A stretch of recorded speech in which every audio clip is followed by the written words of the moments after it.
checked out your short film, The Little Broomstick Rider. Oh, yes. Did Hey, you like so it? I do. It was very different. It was very comical. It was very funny. So it Thank was you. terrific. But let me start with the easy question. How does it feel that is being showcased at Slamdance Film Festival this year? Of course, I'm very excited because I've always been a great admirer of Slam Dance. And the theme, this year's theme is actually Greenlit Yourself, which in a way is exactly what I did with this project, which I conceived and produced during quarantine, during the 2020 spring lockdown. So of course I knew I had to do something entirely on my own and, working from home. And so it was like the perfect fit. And also I love Slam so much because now that I experienced the Slam Dance experience. I started knowing the people behind it, and it really is a community. But more than a community, it's a family, and Hello. it's really great to be part of it. With an important message for Mitchell Swan. Para Oh, escuchar este so- mensaje en español, someone's por favor, audio is Oh, Oh, so so in the case, tell me this: what actually triggered you to do this film? Did you have it simmering for a while, or did Slam Dance when you read the requirements and you said, you know what, I need to come up with an idea, or did you actually have the idea for a long time? oh no, I had the idea before. I had the idea before Slamdance. Absolutely, absolutely. I worked since it's a series of it's a 6-episode series.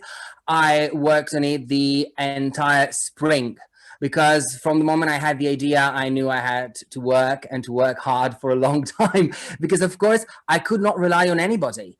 And before the COVID-19 pandemic started, I was actually working on a project of mine that was very was meant to be classically produced, like with actors, real actors, flesh and bone actors, flesh and bone crew. And when this all happened, I started being quite worried also about the time I was going to spend at home. And I started asking myself when I'm going to start working normally and when is it going to be possible to actually develop and produce live action projects as we were used to. And in the meantime, I was receiving no answers, especially in the early spring. And at that point, I started developing this idea, but I'm not an animator. So I'm an illustrator. So I know that I knew at that point that if I really wanted to have a cast, I had to draw it rather than cast it. But at that point, I started drawing them. Well, first of all, I found the story, which is a 19th century short story, very obscure. Nobody knows about it. And I found it. I fell in love with it. Actually, I'm very surprised that nobody knows it because to me, it's such a little gem, a lovely masterpiece. And then I adapted it into a 6-episode series. And then I started drawing everything. And I have to say that as a director, that was a great learning curve for me because after that point, being mostly used to live action as a director, you inevitably rely on something that already exists. Like actors who already exist, you just choose the best ones for the role. And same thing with locations. In this case, I had to draw and cut out my locations, draw my actors. And so, yeah, it was quite an experience. I had to come up with everything that I was going to show on camera. So I had to be very thoughtful, also production-wise in that sense. That is amazing. Well, let's start off with the story first, because the story was indicated was from Ludwig Bechstein of the Little Pitchfork Rider. Yes. How different is this story from that story? Oh, well, actually, thanks for asking that question, because in some aspects, I really wanted to remain faithful to the original material. And that that has to do especially with the dialogues, with some of the dialogues, because of course the whole series is set during a trial for witchcraft at the expenses of a 9-year-old child. And the premises are very tragic, but as you already said, it's actually quite comical and witty. But yeah, in that sense, I was very faithful to the original plot of the short story. But I also have to say that I took some inspiration from some elements of the story and then eventually developed something entirely on my own, especially episode 4, which is going to be the episode screened at Slamdance. It's very much its own thing, and it's actually very much my own creation. I relied on some, again, inspirations coming from the original story, but then the whole structure of the episode, the entire creation of it, the dramaturgy, the script are all mine, and also the ending. So if people want to, check out the story of the Little Pitchfork Rider, the ending is very different from mine. It's a lovely ending, but I don't want to give too much away, but I thought it was a bit too soft, and it deserved a much different ending, and that's what I ended up coming with. Yeah. So how did you come to the decision of being it at 6 episodes for yourself exactly? Well, at the beginning, the thing was that the story was about a trial, and within the story, actually, the trial happens within quite a few days. So that idea triggered me in a way, and so I decided. I thought, oh wow, that would be cool to make a series, and actually, that's something I never dealt with before as a director. As an assistant director, yes, I've been working on series before, but doing something of my own, no. So that would have been the first time, and it was. So that was the thing. Actually, the original literary material is what suggested me to make it into a series rather than just a short film. That is that was actually a pretty excellent decision by you. Now, thank you. Let's take a look, go through the process of some of your decision-making process that you actually made. One thing is that when a lot of people think of animation, they think of like straight up animation, but you actually did sort of like a paper cutout type of animation. How did you come to that decision? Because a lot of people wouldn't even think about doing that. Well, thank you. The actual decision came because, as I said, I'm not an animator, and I really wanted to do something. So instead of, although it sounds horrible, but instead of spending the time I had in quarantine learning a new craft, because animation is actually a huge craft, very complex, very complicated also. And I really wanted to actually be able to develop, produce, and finalize a new project. So I knew that had I started, learning a new technique, that would have likely not happened. And so I knew that I had to create a style of my own, which is what I did.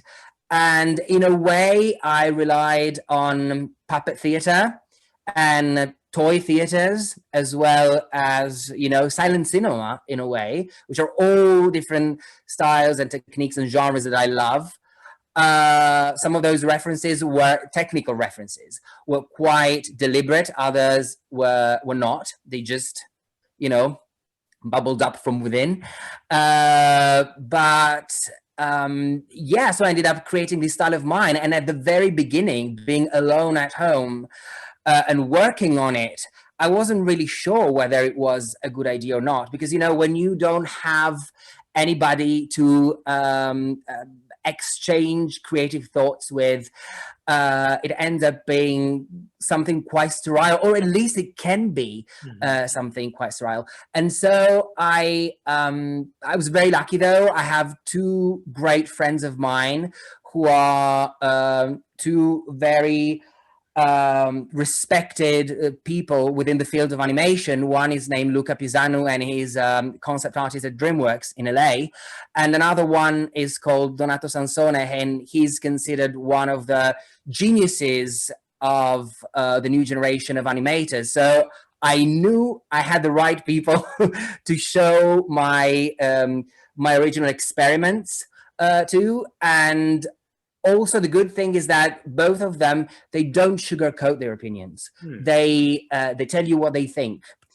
And so they really liked it. They were very, very supportive. And that was the beginning. Now, you mentioned that you were an illustrator, not an animator. Yes. Before. So how long did you actually come up with your drawings? And how many different versions did you actually come up with them? I have to say it was pretty straightforward. Like, I didn't do much. I didn't do much research. It was one of those rare, happy, lucky situations where everything, and in this case, everyone, came out of my pen quite quickly and quite easily. There's some sort of metaphysical detail about one of the characters who is the lead. Here he is. Yeah. The original.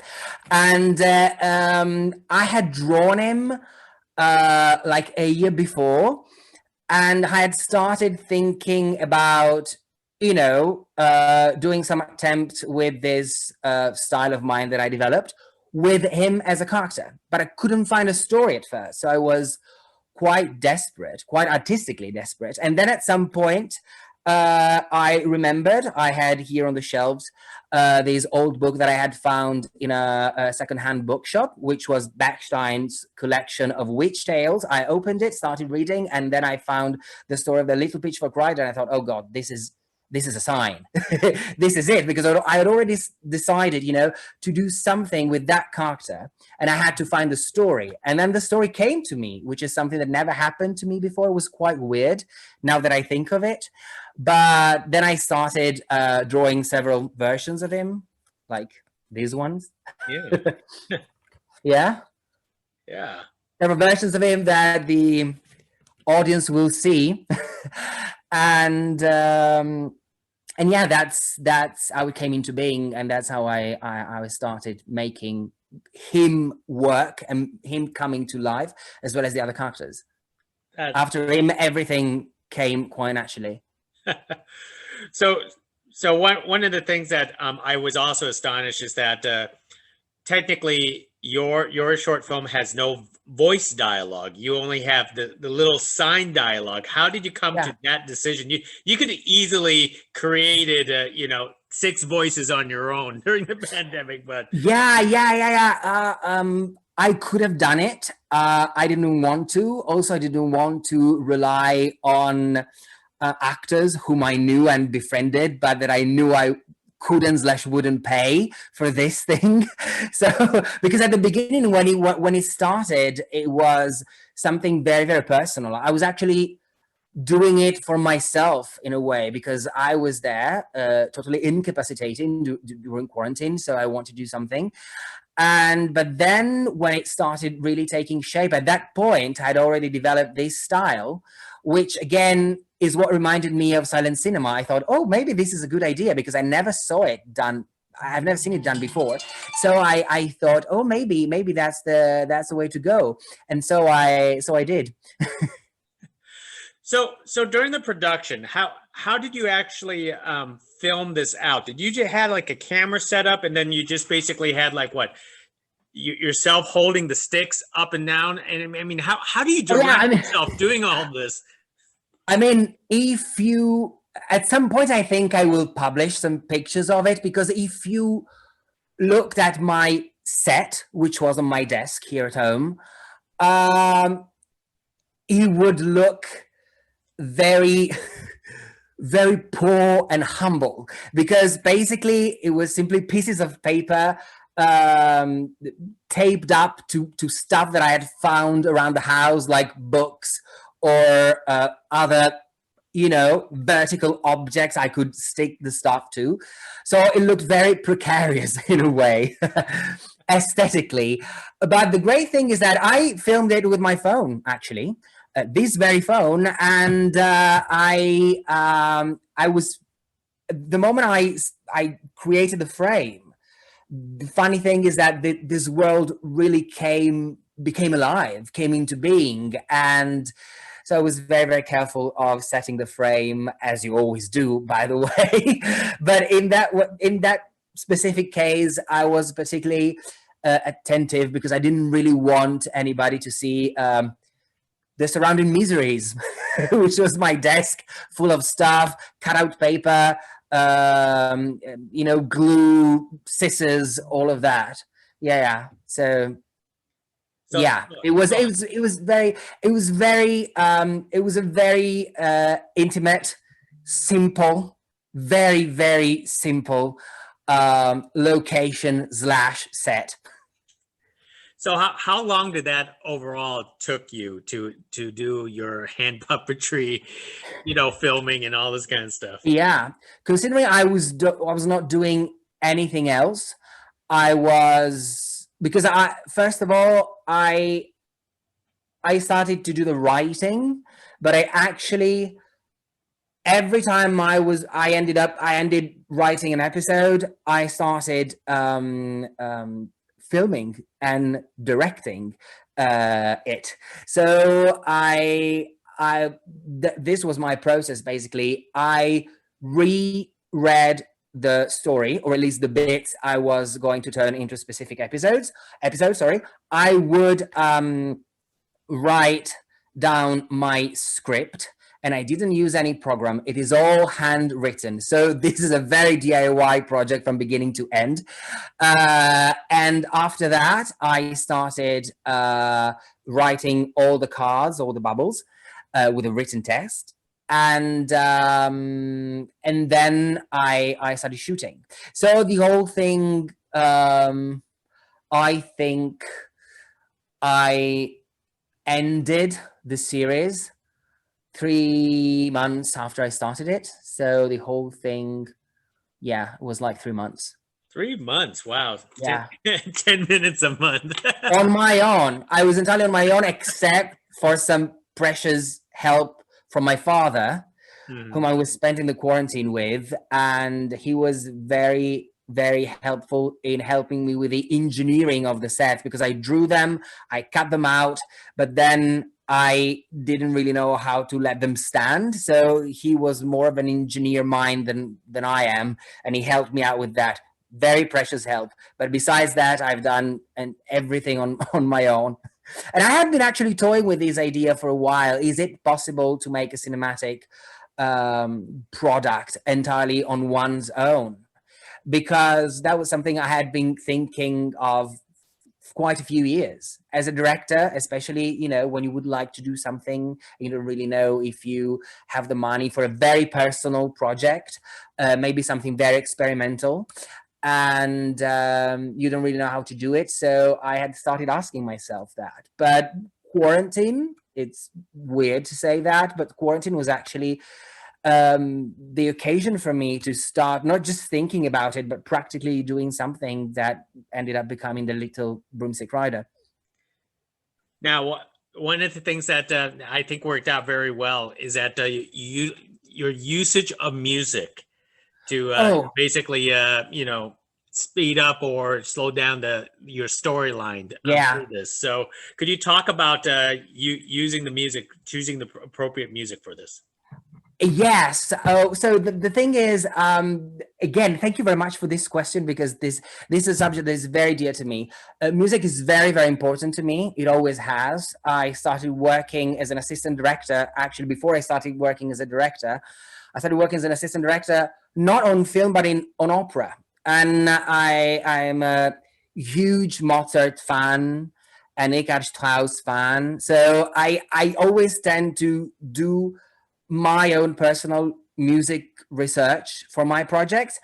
And in this case, all the music that you hear is either German music from the 17th century, which means the very same century where my story is set, and either that, or some cantatas by Bach, which were composed almost a century later, but were based on litanies and choruses of that time. So the research was very much that. And the interesting thing is that some of it is recreational / pagan music, but most of it is also religious music. And I thought that the contrast between the comedy and the depth and the heaviness of these beautiful religious compositions worked very well in terms of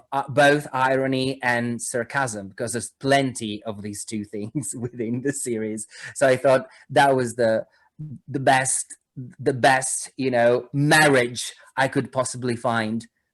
I think what you did was excellent, because it was Thank you so much. It was refreshing, and but I want to wrap it up with one last question with you, Matteo. Yeah. Is usually I would ask people how they're staying sane and creative during the pandemic, but obviously we know what you're actually been doing. But now what I want to know is, what's next after this? Are you planning to do more of this? Because I actually enjoy it. I mean, I'm hoping you money pours in and you get to do more of this somehow. Thank you. Well, yes, the answer is I'm actually working on 3 projects at the moment. One is definitely an animation project that I want to do with this very style. And it's going to be a musical story, believe it or not, again. But this time more deliberately musical, because it's some sort of psychedelic Gothic adventure set physically within the bars of operatic music scores. And it is probably going to star as a lead character, fantastic fiction author E.T.A. Hoffman, who's also a great composer and a lover of Mozart. And he himself inspired lots of classical music. So that is definitely one thing I'm working on. And I've got also 2 other projects which are more live action oriented. One is what I call a chamber ghost story, because it's a poetic / thrilling / Gothic / mysterious ghost story, which involves very few characters in within only 2 settings. And it's like a very, again, I use the expression chamber ghost story because it's very much like chamber music. It's a very intimate ghost story, and it relies on many different types of feeling. So it's going to be quite an interesting challenge. And another one, the third one, is a film adaptation of Peter Pan, as it's never been told before, because the interesting thing is that the actual story, as it was originally conceived, has never been brought to the screen until now. And I've already done a segment as a short film, which is going to become part of the whole project once it will be done. And it's going to be, again, for a grown-up audience. And as I said, something as the author originally intended it to be, which is an Art Nouveau dream / nightmare. So, fingers crossed. That's excellent. A lot of things are looking up for you. Well, hey, Matteo, it's a pleasure. Thank you so much. Speaking with you, and my pleasure. Thank you for bringing the Little Broomstick Rider to the world. This was quite enjoyable. Oh, wow. Thank you so much. And thank you very much for having me. Hey, not a problem. Next time, all right? Absolutely. Absolutely. And soon, I hope. Hopefully.